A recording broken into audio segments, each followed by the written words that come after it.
রাত 10টায় ফোন ধরছি, মনে করো সকাল 7টা বেজে গেছে, আজান দিছে, অপু ঘুমা, পরদিন কিন্তু শুটিং আছে। আরে দূর দাদা, উঠবো না, তুমি টেনশন নিও না, তো তুমি পারবা কিনা সেটা বলো। আমি বলছি আমি পারবো, অপু আমার তো বের হইতে হবে, আমার কি ঘুমাইতে দিবি না, এরকম ছিলাম আমরা। যেহেতু তোমার শোটা তারা নাই, হয়তো বা আধা ঘন্টা এদিক সেদিক হতো, মানে আমি তো বুঝি ও তো একা মানুষ, ও সংসার গুছিয়ে আসতে হয়, মেন্টাল ট্রমাতেও ছিল, তাই না? ওর ছেলেটা আছে, মা ছিল তখন, তা এগুলো গুছিয়ে তো বের হতে হয়। আমি ও বলছি জানে যে কখনো এমন হয়েছে যে খুব খারাপ পরিস্থিতিতে হয়তো চিত্রনায়িকা অপু বিশ্বাস খুব মেন্টাল ট্রমায় আছে, হয় না?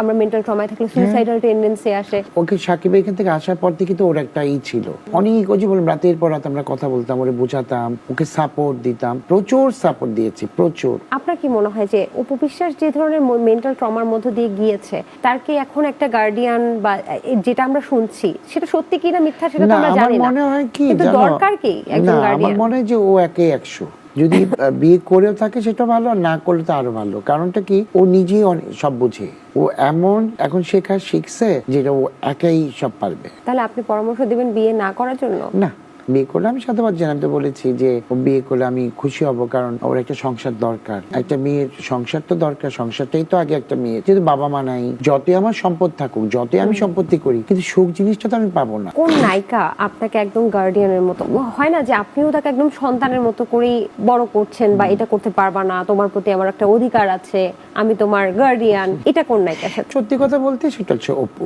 ও আমাকে বড় ভাইয়ের মতো দেখতো, বাবার মতো দেখতো। অপুর মতো কেউ আমাকে ওরকম দেখতো না, মানে নিজের ভাই, একদম রক্তের ভাই, রক্তের মানে বাবা। অপু এটা করিস না, অপু এটা রাখ, মানে এইরকম আমার সম্পর্কটা ছিল ওর সাথে। মানে যদি বলো যে এই মিডিয়াতে আমাকে কে শাসন করেছে বা আমি আমার কাছে কে অধিকারটা পেয়েছে, সেটা চোখ। যে হয়তো বা আপনার ভেতরে এখনো একটু কষ্ট হয় যে ইস, যদি আবার সবকিছু ঠিক হয়ে যেত, কারণ আপনার কাজ তো আসলে সবাইকে নিয়ে কাজ করা। কি অপু কিন্তু কখনো আমাকে বলেনি তুমি ওকে নিয়ে কাজ করবা না, ওকে নিয়ে কাজ করবা না, এটা আমার কখনো বলেনি।